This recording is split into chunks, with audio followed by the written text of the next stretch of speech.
Okay. Not that's what you call an encompassing interest rather than a narrow interest. A narrow interest rewards people at the expense of the majority. But there are things that you can do to make life better for everyone. And that's the platform part of it which I narrated in my opening statement. And the third part was... Where do you get this very passionate loyalty to whatever person or there is? Well, probably you're referring to my loyalty to my party and the loyalty to the president. I think it's un-Filipino to turn your back on a person who gave a 43-year-old person a break and did not interfere with his doing his job, which resulted in one of the cleanest administrations in the Department of National Defense. One of the most transparent things. For me now, to say I will turn my back and bite the person who gave me a break will be the height of ingratitude. But this is not to say that I can be dictated upon. My father served one of the cleanest in the social security systems for 20 years under Marcos. And he left a legacy and a name, the Teodoro family name, which I will allow no one to break. Maraming salamat po. Thank you. Meron po kayong loyalty, Mr. Teodoro, meron kayong loyalty pero kaya niyong suwayin yun. Pag presidente ka na, Ted, presidente ka na, gawin mo ang tama. At ang panglima pong tutugon, mga kaibigan, ay si Ginoong Dick Gordon.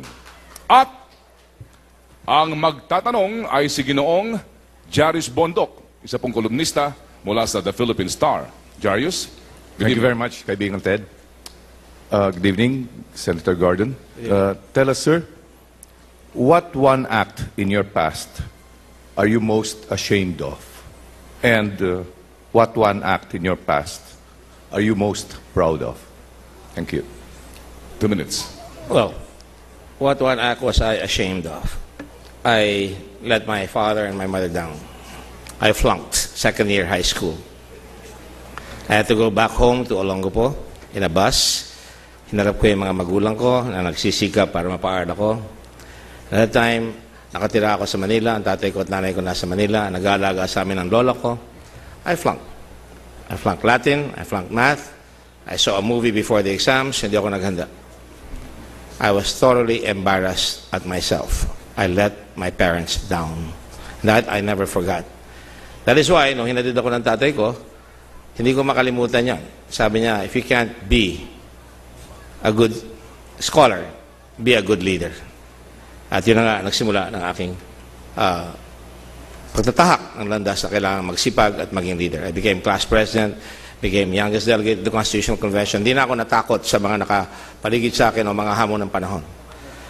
The other question is, what act am I most proud of? What act am I most proud of? Well, marami. Pero isa sa ayan ay yung napagalaw ko at napaniwala ko sa vision na ang Pilipino kayang baguhin.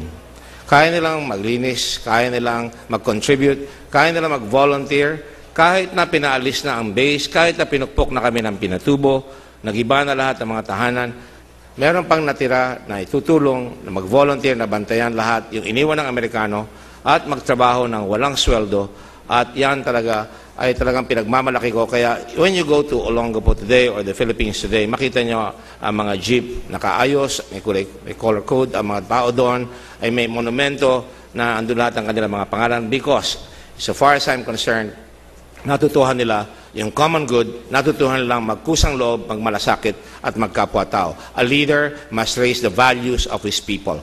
That I feel I have done for my country. Thank you, Senator. Sakto po, 2 minutes. Thank you, Jarius. At ang magtatanong na susunod ay si Ginoong Jim Gomez, ang Pangulo ng Foreign Correspondents Association of the Philippines of FOCAP. At ang pang-anim po na tutugon sa kanyang katanungan ay walang iba kundi si Brother Eddie. Go ahead, sir. Brother Eddie, good evening. I have a character question for you. In countries like Japan, officials value their integrity so much that they immediately resign when they commit major blunders in government or when they or their relatives are linked to scandals. outside of impeachment, can you tell us two situations where you will consider stepping down from the presidency out of delicadeza? 2 minutes, sir.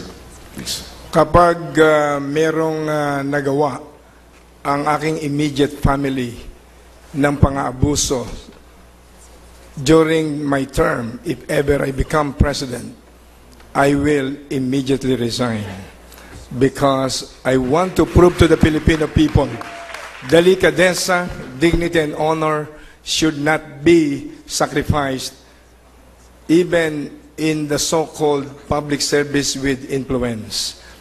Ibabalik po natin ang morality at righteousness sa paglilingkod sa bansa. Magkakaroon ng absolute transparency and accountability policy. At matapos po natin itaas ang economic security ng lahat ng mga nasa gobyerno para lumiit ang tukso sa korupsyon, bibigyan po natin ng ngipin o kahit pangil ang batas. No man should be above the law. We will dismantle the apparatus of corruption. Every major department should have 2 undersecretaries at least. 1 will serve as ombudsman in that particular major department as the Undersecretary for Transparency and Accountability. No transaction will be implemented in that particular office without proper scrutiny and recommending approval of that particular office. And no transaction in the government will be implemented without the knowledge of the Filipino people. Secondly, merong isang undersecretary in every government that will be in charge in giving place and substance to President Ramos' Presidential Proclamation number 62, otherwise known as Moral Recovery Program.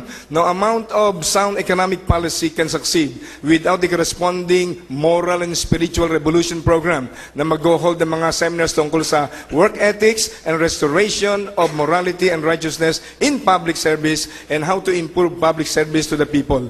So, malinis po ang maging pamahalaan ni ECD. Thank you po, Brother Ed. At si Konsihal JC po ang huling tutugon sa katanungan at ang katanungan po ay mula sa isang boto patroller, si Rochelle Dinglasan ng ABS-CBN. Boto mo, i-patrol mo. Pakinggan natin.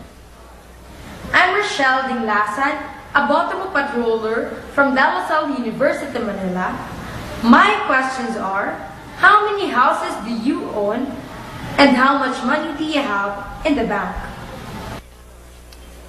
Maliwanag po, sir. You have 2 minutes.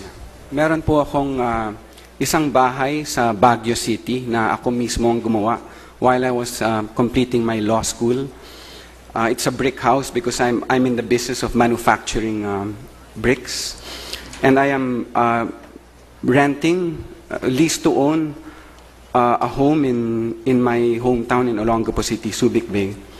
At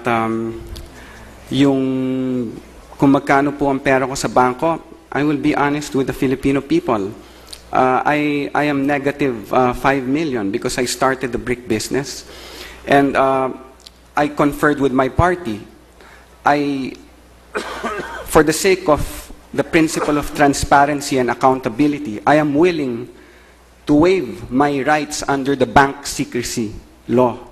A continuing waiver together with my wife from now till 2016. This is my contribution to the trust of the government for more transparency and accountability. And it is an incentive for me to be honest. And it is also a challenge to other candidates. Ako po, simpleng tao lamang talaga. Pinili ng ang Kapatiran Party. Bago po ako pinili, there were 37 nominees. Mabibigat na tao, matatalino talaga. Ngunit mga iba nag-decline, mga iba ni hindi sumagot sa nomination letter. Hanggang nagkaroon po ng 7 na lang. After